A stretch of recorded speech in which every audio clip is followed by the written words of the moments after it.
Good evening and welcome to this week's episode of Sunday Night Live with our monthly Fixed Ops Retention Strategies episode.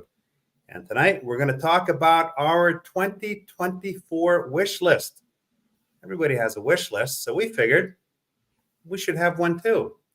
And since we're counting down the clock, there's not a lot of time.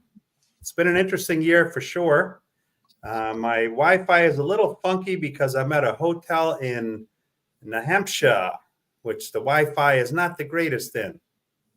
So bear with me if I fade in and out here and there. Welcome to the show, and gentlemen, for those tuning in for the first time, why don't you introduce yourselves, starting with Coach Joe. Hi, good evening, everybody. Thank you for joining us. Joe Clementi, Vice President of Service Operations for National Mobility Equipment Dealer for clients with disabilities, and a leadership and development coach, professional development leadership coach. Thanks for having me. Welcome. Mike Vogel. Sure. Hi, everybody. Glad to be here. On LinkedIn, I'm known as the Fixed Ops Coach, and around the business, I do service manager coaching, service advisor coaching. I work with fixed ops vendors. I do a little bit of everything because I'm semi-retired and we can't get out of the car business, so I'm still here. Nobody gets out alive, Mike. Remember that. Robert Sebestyen. Hello, everyone. It's so nice to be here with everyone. Welcome to the show. My name is Robert Sebestyen. I'm founder of gravitationalbusiness.com. We do mainly online on-demand training, but we will go on location also.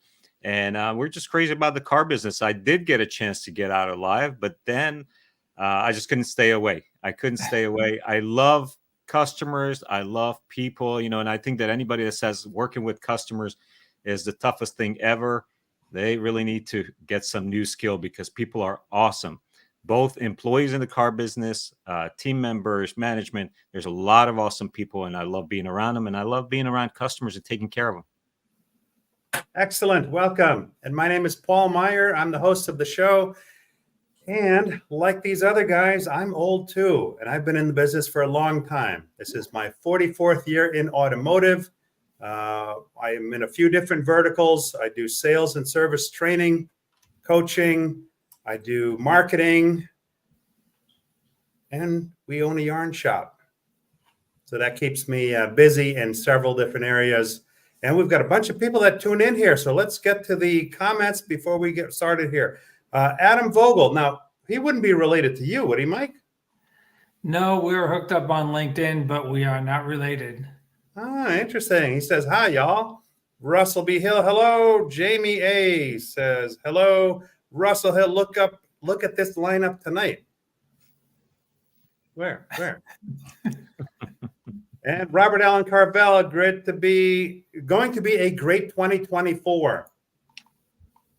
I second that one. Steve Chesson from the California side. This will be fun. Peter Smith from Canada. Hey, everyone, looking forward to the show. And Russell says, cannot wait to hear what comes out of this tonight. Wow, we got a bunch of comments here. Jeff Scherer, greetings all. Stephen Reiter, good evening, Paul. And we have Peter Smith says, hey, everyone, looking forward to the show. And Chuck Lee, looking forward to 24.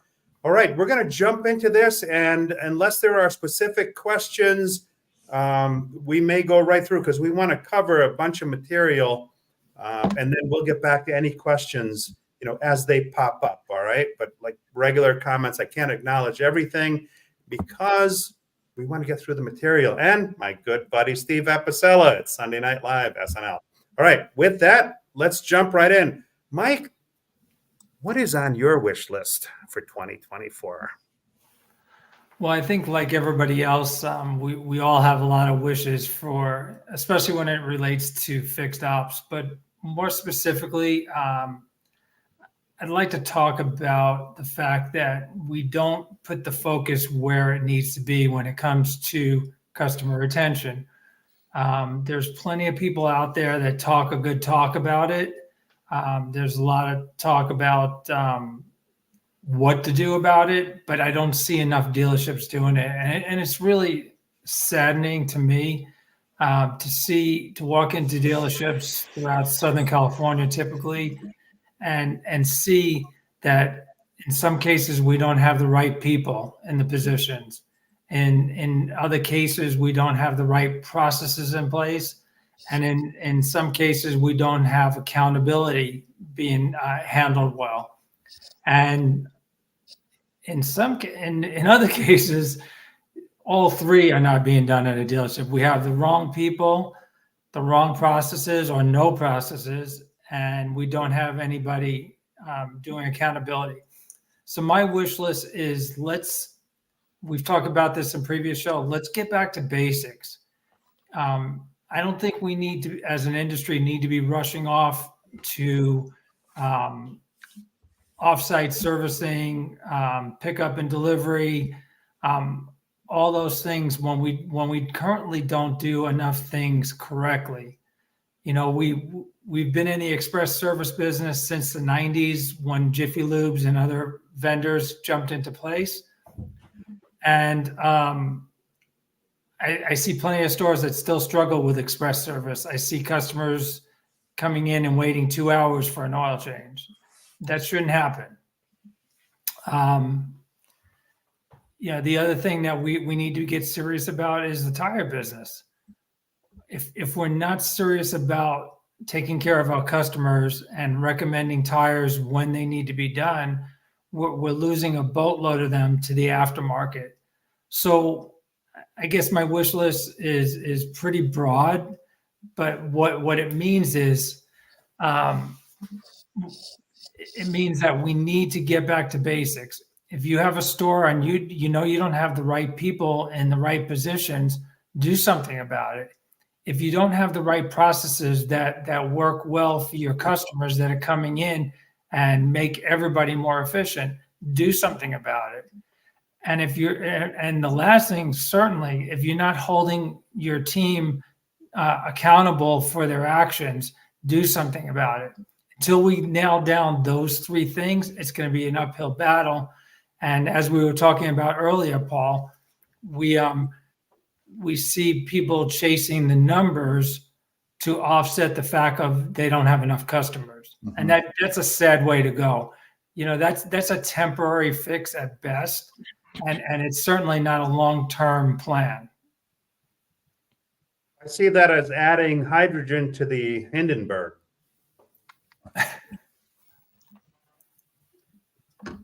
I mean, if you can't get the process down to chase all these other things, they're gonna fail worse, faster, no? Yeah, and the other part I left out, I love technology as much as anybody else that's watching or anybody else that's on our panel here. However, I see technology being used as a crutch because of lack of talent, lack of accountability. They think it's going to be a fix. They think that if they put tablets on the drive, that's going to be a fix. Well, only if you have the right processes and the right accountability, correct? So yeah. Why are we rushing off to do pickup and delivery? Why are we doing off-site maintenance? Why are we lost my train of thought here, sorry. I mean, why are we chasing all these different things? Why not fix the core problems on why our customers are not coming back to our service department? Get those right, get those dialed in, and then start bringing everything else into the plan. But not the plan. Without a plan to get there, all that stuff is kind of a waste of time. I think that it kind of needs to be storyboarded with those items that I think they're important. The pickup and delivery is important. The mobile service, all that stuff is important. But to your point, and I agree with it, unless they're ready for it, right, they shouldn't embark upon it. And I think that if they have it on a written plan to strive for being able to offer that and offer it successfully, once they've mastered those basics that we're talking about. Everybody says, let's go back to basics. It seems we go back to basics for a little while, and then we get good, and then we forget that it's the basics that got us back on track, and then we go off on a tangent again, and then we go back to basics. So it's like a yo-yo, you're right. I say let's stay at basics. Right. But that's the accountability. I don't see enough service managers active in their departments. There's nothing that they're going to do in their office that's going to improve their service department necessarily. They need to be right in the middle of the action. They need to understand what their people are doing, how they're intermingling with their customers, how the customer interaction's going, how the customers feel about the visit. I mean, if they don't know any of that, then they're just guessing at what they need to do next. Same thing in the shop. I mean, if we're not following our technicians and seeing what the flow is and see what maybe bottlenecks might be in the shop, how do we fix it? We can't fix it from an office. And, personally, you can spend an hour in the morning before you open. You can take an hour at night to take care of what you need. But as a service manager, you need to be out there right in the middle of things. I joke about it all the time. You need to be the head coach and you need to be the head cheerleader. If you're not coaching your people all the time and if you're not cheerleading for them, then you're not going to get the job done. Now, Patrick Brown says even manufacturers are pushing for more technology. Why don't manufacturers push for more training in the drive? That makes more sense than add tech, which is right in line with what you're saying right here. 100%. Right. Yep. It's like adding more tools to the tool chest and not teaching people how to use the tools. The more tools you add, really what happens is the tool chest gets so full you can't even open the drawers. And guess what happens? They stop opening the drawers and using the tools that are available. That's what happens in the process. To your point, Mike, is when we stop focusing on the day-to-day activity, the meaningful tasks that make a difference, start coaching individuals, start working with them, investing in them, then we have this really wicked cycle of turn and burn, right? It's next seat up, next person in the driver's seat, instead of really starting at its culture. And I'll talk a little bit about that later, but that they all connect, they intertwine. There's no doubt about it. Now, I want to get to this comment here from Adam. Right? It says, mobile service isn't a proven concept yet. Too much opportunity in the dealer at most places. Now, this is right and wrong at the same time, in my opinion, because to Mike's point, get the process down before you bring in the technology and the other stuff, right? I've seen stores struggle with it, as we all have, but then I've had the opportunity to spend some time with Ed Roberts recently at his book signing, and I met just about everybody at the dealership in all departments, and there's somebody that's gotten those processes in place and has made it a proven concept, or he's actually proving it to be a viable concept, but only when all the other things are done correctly. Well, yeah, he's got a well-oiled machine down there. So obviously anything that he's going to implement is just a matter of putting the attention on it so that it flows right into his current business model so that it runs exactly as well as everything else that they currently do. Yeah. Robert? Yeah, absolutely. Great stuff, Mike. You're right. Ed Roberts did indeed dial in his shop, the main shop, and they're the highest volume express lane in the United States for Ford. They run so many cars through. I think the average oil change with a car wash when I was there about probably 2-3 years ago now. Maybe it's a little bit better now, but it was 26 minutes, including the car wash. Of course, they have 2-man teams, and they've got it dialed in like crazy. And then they expanded it into mobile service. But so my desire, my wish list for 2024, well, first of all, is right now get into your CRM and thank all your customers for supporting you in 2023. That's probably the best way to start 2024 is spend this month with lots of gratitude. send out videos. If you can do personalized videos, have your service advisors do personalized videos for your best customers. Make a list of your best customers, do little 10-second videos and send them out to your customers. I mean, that would knock their socks off. They would, or even handwritten letters, signed letters that are signed. So some dealerships still do it where they have the receptionist sign postcards and send them out to all customers. I mean, that's thousands of postcards, but they have a tremendous value because nowadays all we get in the mail is junk mail, and you actually get something that has a hand signature on it. That's just tremendous. But complete care is the name of the game for me. Now there are apps. Did you know that there are apps that will tell you what are the likely failures on a vehicle at certain mileages? There are programs that will tell you that. So if you don't have access to that, then you should brainstorm. Service advisors, managers, technicians, brainstorm and figure out for each model what are the likely things. For example, if you're doing spark plugs at 150,000 miles on a 10-year-old vehicle, you're taking off the intake off of a V6, you should probably look at oil leaks. If that valve cover is seeping, that might be already beyond its useful life. That valve cover gasket should be replaced and recommended because you're halfway there, actually 70% of the way there. So complete care is figuring out what are the adjacent things that you could do while you're doing this. Or if you're replacing a valve cover gasket, well, let's think, make sure that the belt didn't get soaked into oil. Like if there was a real oil leak, is that drive belt still useful? Let's replace the drive belt to these things. Complete care. So actually, I did finish finally my Let's Rock the Service Drive with Complete Care training manual. So this is all actionable stuff that we train on, and it's also available online. But how do we get there? How do we get to complete care? So you have to have 100% certainty that each customer at each visit left knowing everything that they need. The green stuff, the yellow stuff, of course, green stuff. We sell the green, right? We say, hey, your vehicle is in great condition, or your vehicle is mainly in great condition. There are some areas of concern. And then we discuss the yellow, we discuss the red, obviously, and we try to sell the red same day selling.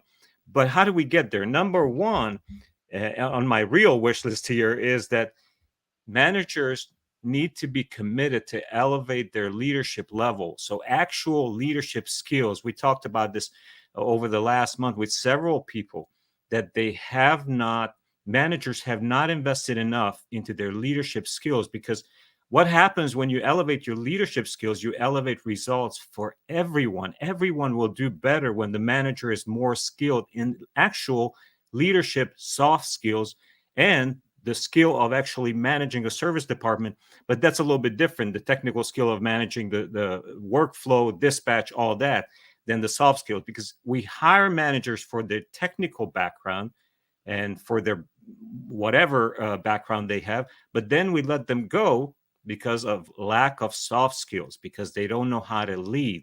So, hey, I've got an acronym that I've created, and it's Mitch. You know, many of you have heard about Mitch, and I say that a leader who knows Mitch will have a life that without a glitch, mostly without a glitch. And a leader who doesn't know Mitch, their life is a disaster. It's a disaster because Mitch stands for 5 letters. I'm going to run through real quick. Mitch is, you got to model the behavior, the excellent practices that you want your people to have.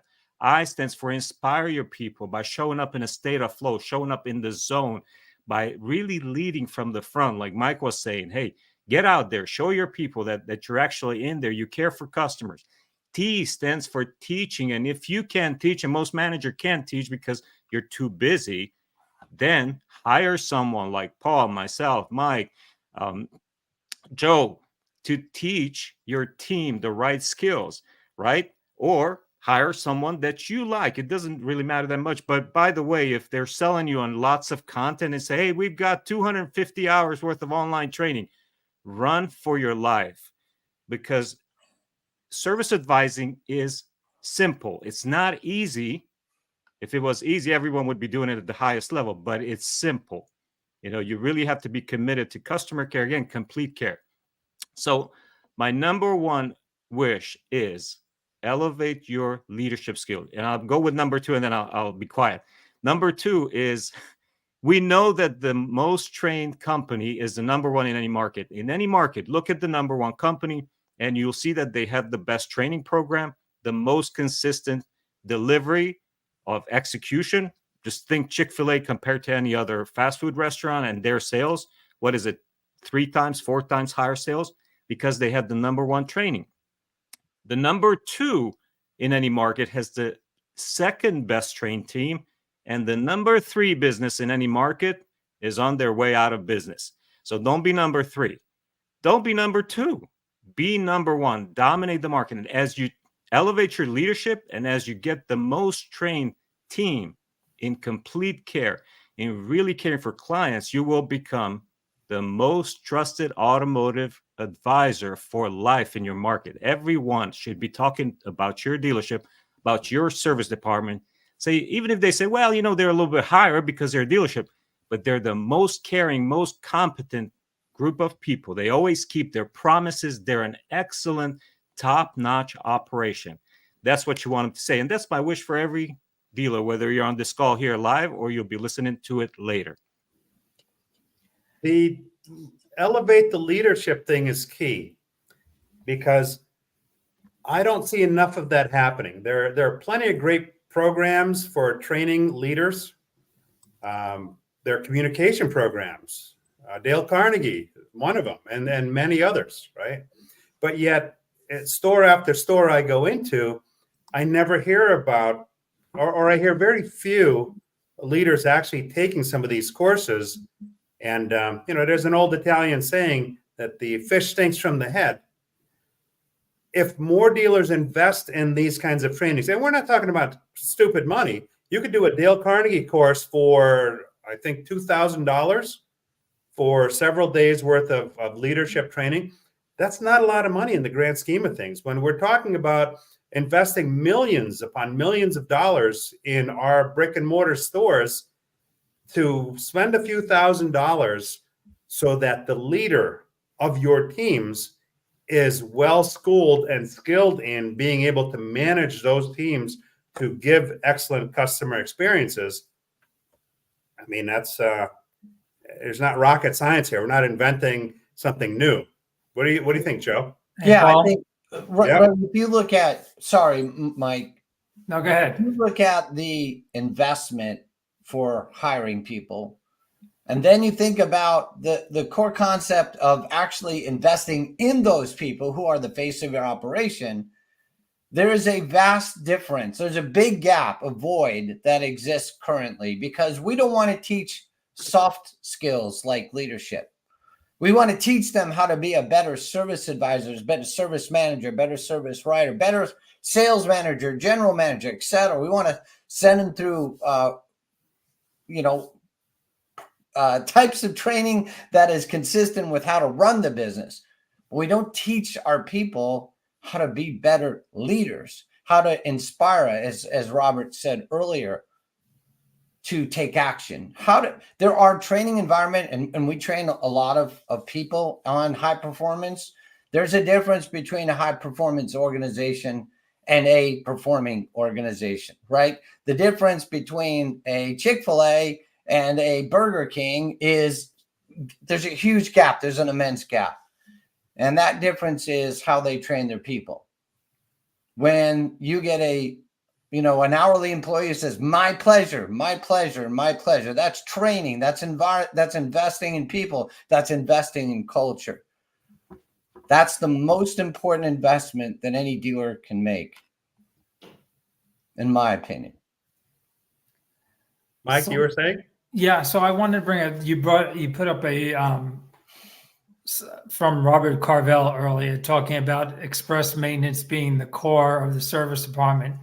And I just wanted to agree 100% with that statement, because the reality is the cars today require very little work, most vehicles, till 100,000 miles.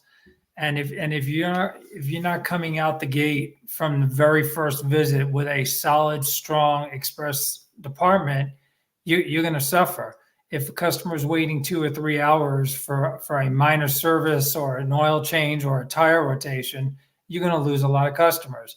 So I couldn't agree more. The only way you're going to bridge that gap from the car purchase to 100,000 miles is to have a great express department to build off of.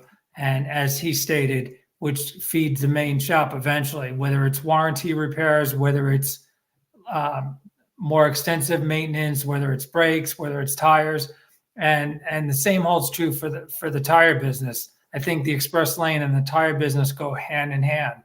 You know, we start out with the customer from day one. The first time they're going to need tires, they still should be coming to us if we're doing a good job. But if we ignore the tire business and they go elsewhere, we run the risk of losing them. So 7 and 10. Great point, Robert. I agree with you 100%. Express lane is definitely the core for the service department today. And I want to add to that as well. I agree 100% also, Robert. My dealer, Premier Subaru in Brantford, Connecticut, they do an incredible job. They do drop off and pick up well when I know where I'm going to be. Now, this past weekend, I was in a situation where, or end of the week, I should say, a lot of travel, way more travel than I ever planned on, but it's crunch time. There's a lot of stores to visit. So my schedule wasn't that predictable. So I knew that when I got back, I would go into the service department to have my service done. Their express service on the money. The door swooshes open. I go in. I tell them what I need. I add on a few things because I like to take really good care of my car. They notice something with their drive over tire and alignment checker that's out of kilter in the back that I have to make another appointment for. But all this stuff is with the efficiency of a Swiss timepiece. Okay. I signed in. I went into, they unlocked an office for me. They have office for their clients. Oh, part of express service. I had my own private office with internet code right there on the table topper. And I was able to get a lot of work done in the time that I was there in private. The advisor came out to me, kept me informed with what's going on. Not only did he text me, but he also physically walked across the dealership, came to inform me what's going on at each point. I think he stopped in 3 times and I got 2 texts. So that in the fast lane is wicked attention to detail. And it's the reason why I, as a customer, sing their praises. I create content for them, and I've sent them lots of customers. So if you guys do that, you'll get the same benefit. It's nothing new that we're inventing here. Hey, Paul.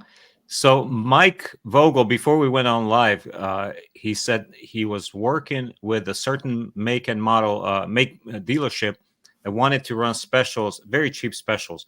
And I'm seeing a comment here where someone says, LinkedIn user says, a local Nissan dealership to me recently dissolved its express service, not enough technicians to run the department. Well, so here's the thing. Are you guys familiar with Buc-ee's? Yeah, my friend raves about them. Yeah. All right, go to Buc-ee's and look right at the entrance. They have a list of openings and they have the hourly pay. Their bathroom attendant, which by the way, it's a Ritz-Carlton level bathroom because they know what matters. And this is one of my wishes for every dealer. Focus on what matters. The bathroom is critical to a traveler. You will stop at the place where you know the bathroom is awesome. They have these beautiful bathrooms, but it's $21 an hour or $22 an hour in Alabama. It's not really like a main metropolitan area. But then if you're paying $21 an hour to a bathroom attendant at Buc-ee's, and he deserves or she deserves her pay 100% to keep a pristine bathroom, wouldn't you pay that or more to an express loop tech? But you cannot do it when your express lane prices are lower than the independents in your area. And in many cases, they are. We're afraid anymore. We swung so much on the other side in many cases that we try to be so transparent and so competitive that we forgot to check the competition. The independents have long gone far beyond our pricing on express lane services, and we're still at $60 for a service that the independent down the road is charging $120 for. And then we can't pay a quality express lane tech. But that goes back to leaderships. And part of the leadership is business acumen.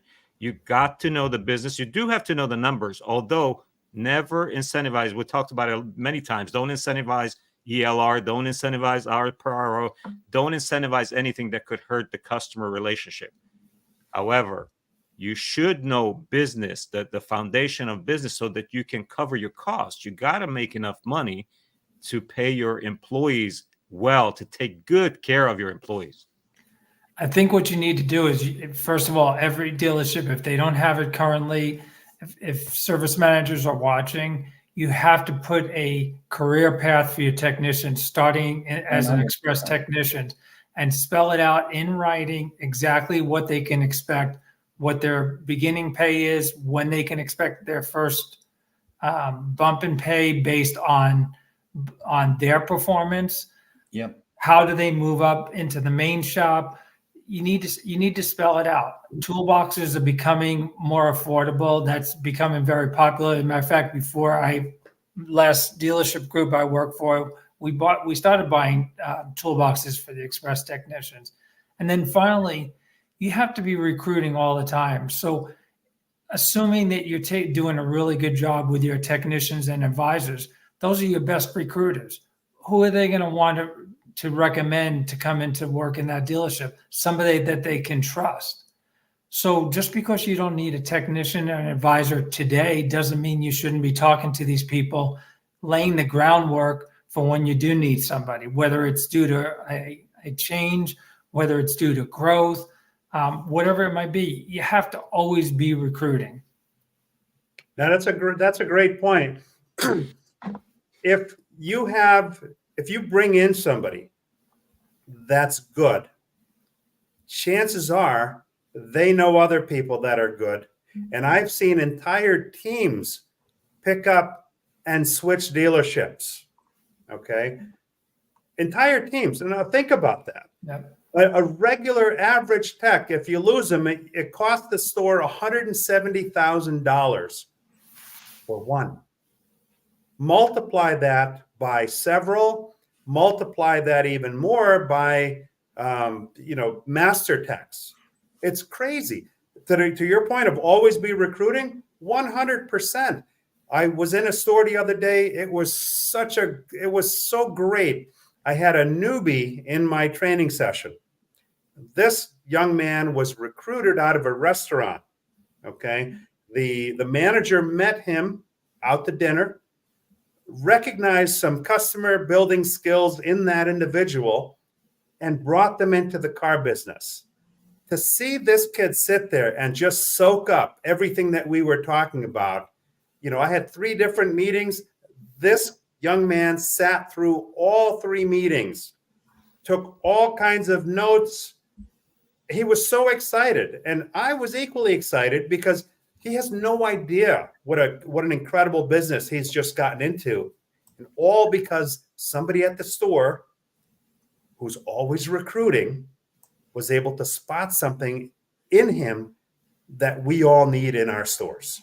So great point. Absolutely. Hey, Paul, can I jump in here? And No. just like Paul, I own a brick and mortar business. We have about 8-9 employees, 2 locations, 2 small businesses. So Friday morning, I went to both locations with a portable grill and grilled some Brazilian steak, some picanha. If you guys know picanha, the cut, it's amazing.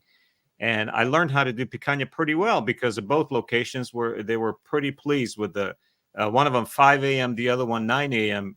Grilling.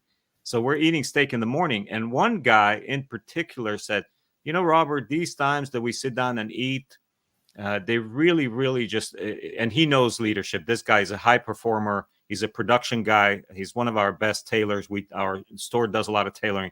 He's going to make over $100,000 a year. This year, actually, already in 2023, sewing, tailoring. And he says, you're making deposits, those emotional deposits, and it really does motivate me to do better for your company. I'm already very grateful for your company, but the fact I know you're busy, I know you got a lot going on, that you take the time. So talking about always be recruiting, this is a recruitment tool too. It's not just a retention tool. But I said, you know what? Leaders should get interested. But if you're faking it, if you cannot genuinely be interested in your people and learn to love your people, that's going to be a problem that comes through.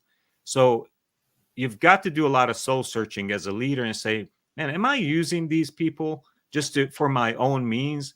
Sure, we manage the workflow and we put together the right team, and that's the technical side, and it's all about the hours. But at the same time, we can marry that with genuinely caring for the people. And when you listen to them and they talk about their family, well, be interested, like be really interested. If you want to become interesting to your staff, you got to be extremely interested. And that's the best recruitment tool, as your people tell in the marketplace, tell others, hey, this is the place to work. Then eventually, even in a tough market, I've talked to managers who said, and this was an independent garage that said that he's got technicians standing in line to work for him because the word in the street is that this is the best shop to work at. In a That's market. That's exactly what I was going to say. Right. Your reputation. Technicians typically know other technicians, many technicians. And so the reputation that your service department has is going to be reflective of whether people want to come work there or not. They'll Hey, relocate. Go ahead. They'll relocate from across the country to come work for you. I've seen That's it. right. Last thing on it, this guy does a vision board for his technicians. He'll actually help them design a vision board for their goals, for financial, personal goals, career goals. And he sits with them every month and looks at their progress towards those goals. And they have a personal development file. Each technician, each advisor has a personal development file in which their training path, the career path, is clearly outlined. Their training is scheduled. It's on the calendar for the next quarter and for the next quarter. And that's why people just love working for them. I want to address a couple of things before I jump into my wish for 2024. One, Ryan had made the comment, you should be hiring technicians all the time. And LinkedIn user made the comment, hiring technicians all the time is a huge flag because it screams revolving door. I think that the nature of our business, the change happens, right?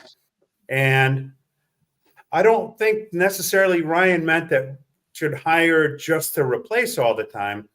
We should always be looking because, look, if you look at the average age of technicians today, a lot of them are going to start retiring.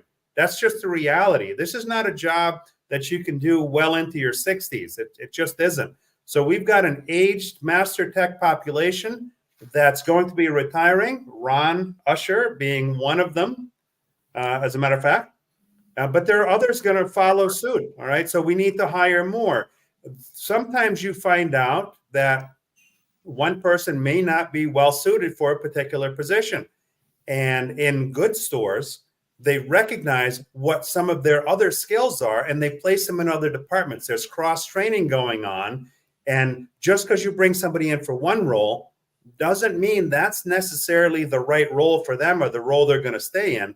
If you know and you practice good hiring skills, you're able to place those people. So yes, there will always be turnover. And what the goal is that you improve business, at which point you would need more people. So I think there might be some misunderstanding on Ryan's comment. And Paul, when I talked earlier about recruiting, I talk about it as building a bullpen.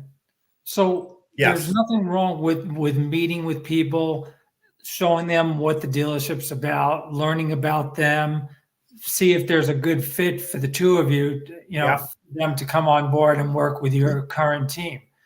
This way, you're not forced to place an ad or contact an outside recruiting agency to find somebody.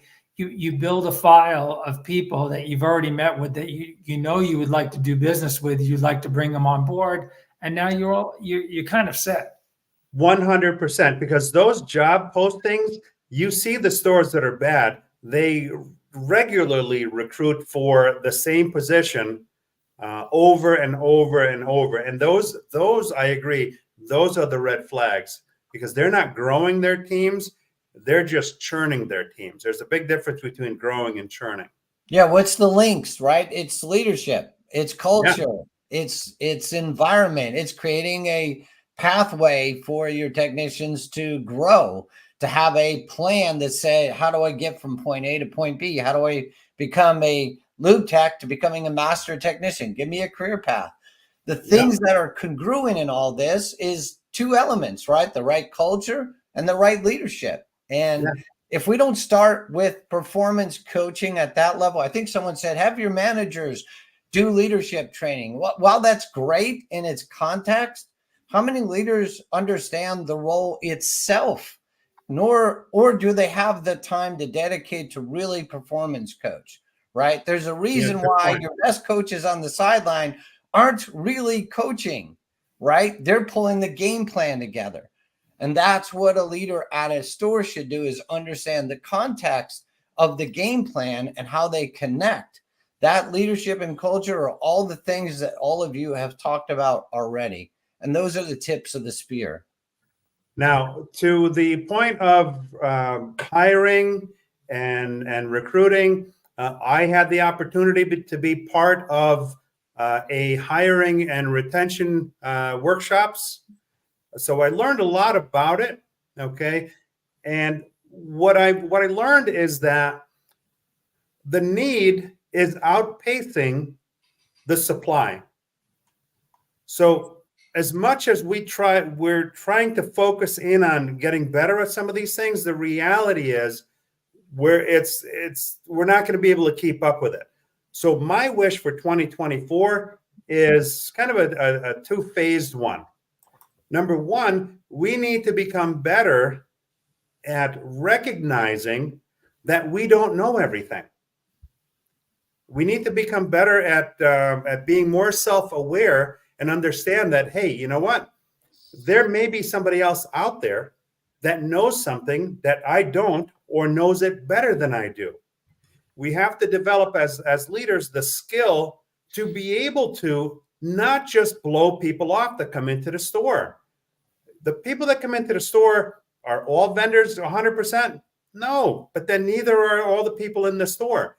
You need to be able to develop a skill, and it's not that difficult, where you have the ability to evaluate whether or not somebody that comes into your store brings value, okay? Because a lot of stores, what I see, it's like this.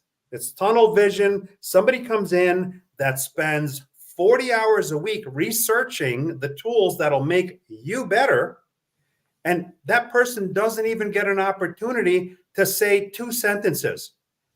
We should be able to tell within a couple of sentences or so whether or not that person has done research before coming into the store and will add value to what we do. Because that old saying of, do more with less, that's getting more and more prevalent now. But unless we are able to listen and find those nuggets that really, if you can't get the people, the other thing is then you need to become more efficient. And how do you become more efficient? By leveraging technology to help you, not to replace you, but to help you do better what you do.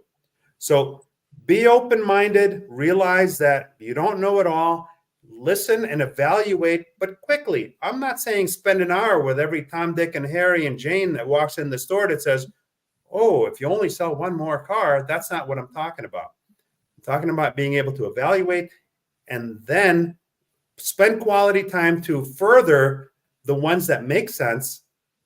And once you find something, the other part of my wish is implement.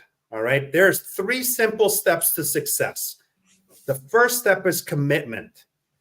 Until you make a commitment, nothing's going to change. Step number 2, you need a solid plan. If you don't know it, collaborate with others who have done it successfully. Collaborate with those people that do this for a living. Okay. If somebody's training billion-dollar stores, it's a pretty good chance that he might be able to help your mom and pop organization. He or she might be able to help your mom and pop organization. So get a solid plan. And the third one, this is where the rubber meets the road. Relentless execution. Relentless execution. There's nothing worse than going into a store time after time and having to have the same conversation over and over because nobody bothered to execute on the plan that was laid out in front of them. So So those are my wishes for 2024 for everybody to become more successful. That's awesome stuff. That's right. Well, I guess I'll lead into mine then. Last but not least, right? My wishes for 2024 and beyond are really three focal points. One is culture. Second is learning and development for leaders. And the third is really change management and embracing change. And so I'm going to say something that may incest a few people, but I believe that obsessing over strategy is completely overrated. When you have a laser focus on your culture, it's going to have an immediate impact on your balance sheet.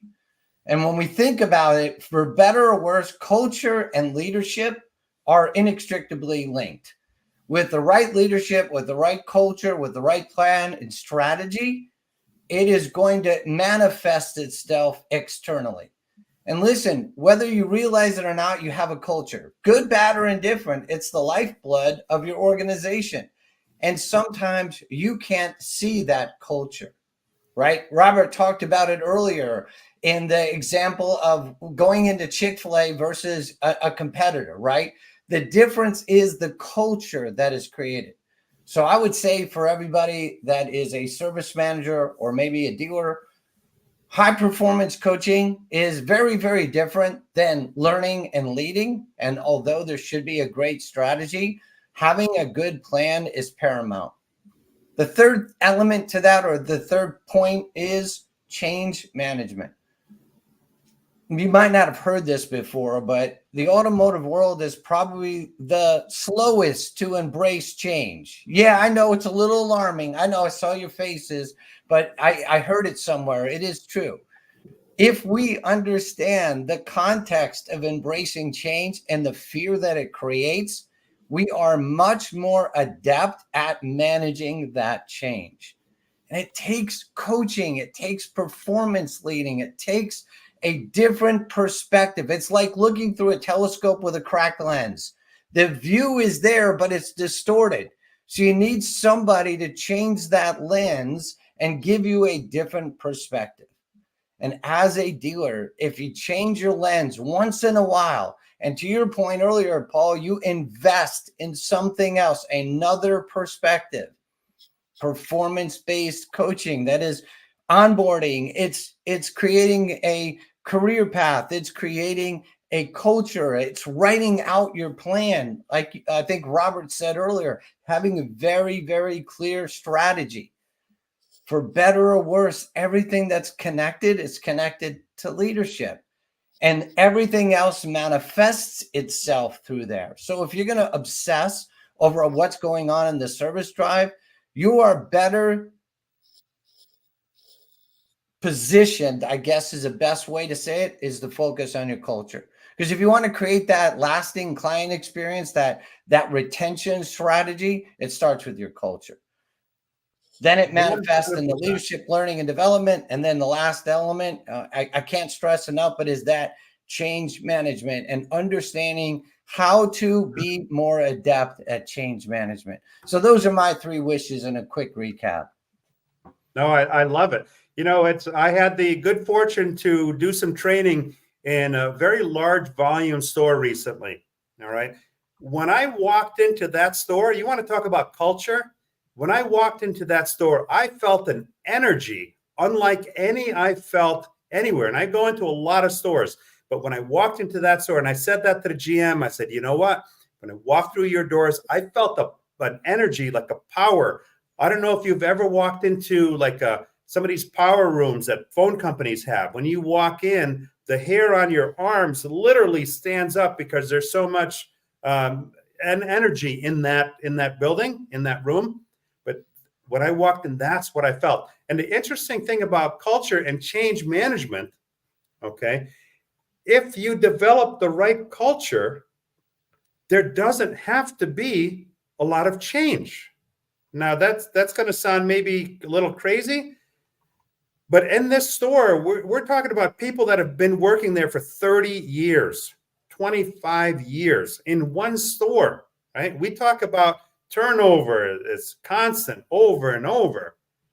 But yet I go into stores like that, 30-year employee, 24, 25-year long employees in the store.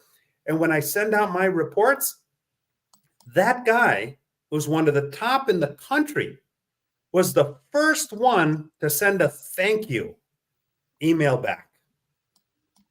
Culture, right? Culture.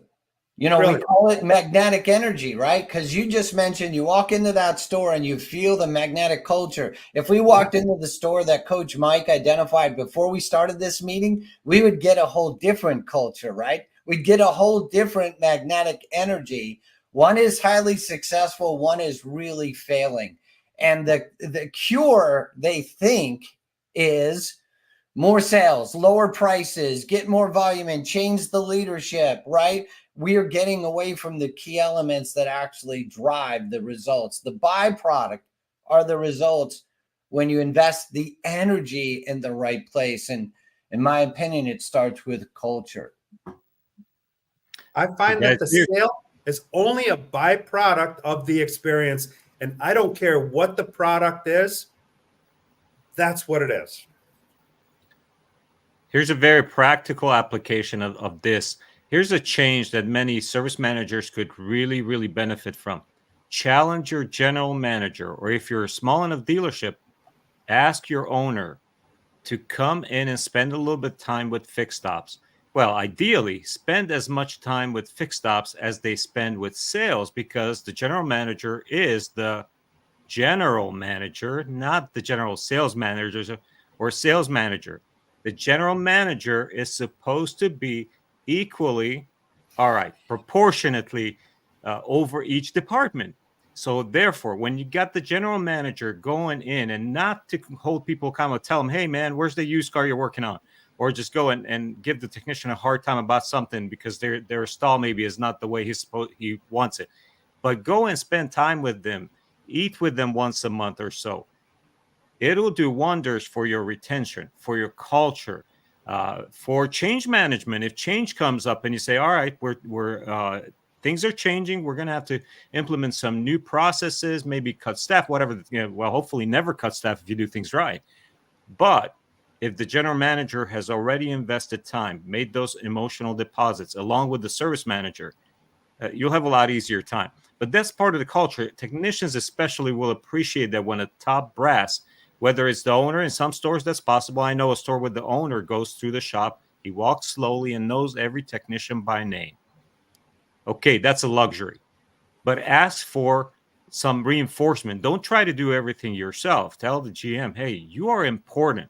You're impactful to our team. So care for my team as much as you care for the team up front. And hopefully he cares, or she cares, for the salespeople also. The general manager doesn't just sit in an office and worries about marketing, right? Yeah, if we could view these skills, these learning and development strategies, as more hardwired skills rather than soft skills that are not measurable, they're not tangible, because we look at a P&L, or we might look at a spreadsheet and say, did it drive more hours? It may not initially, but without a doubt, the byproduct increases every aspect of the business.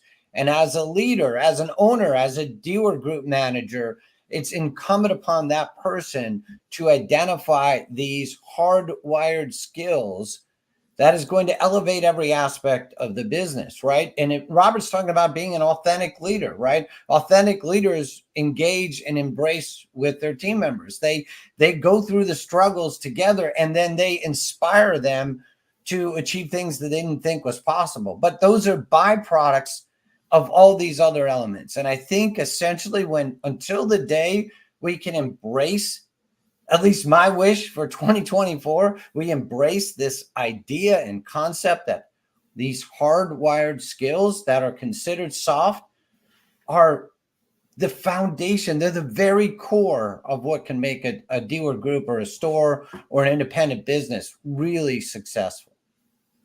The trick is to always continue to strive to be better. All right. And earlier in the show, somebody brought up ROI, and it reminded me of ROL. Right. I heard Brian Benstock talk one time, actually a couple of times, about ROL, and that's return on learning.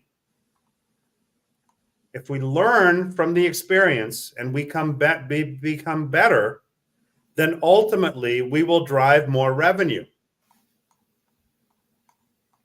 Hey, Joe. So can I just ask a question? I think Joe is onto something really, really revolutionary here, because the soft skills are random at best in most managers' lives. So they're not methodical about it. They're not on a calendar to say, let me apply some soft skills today.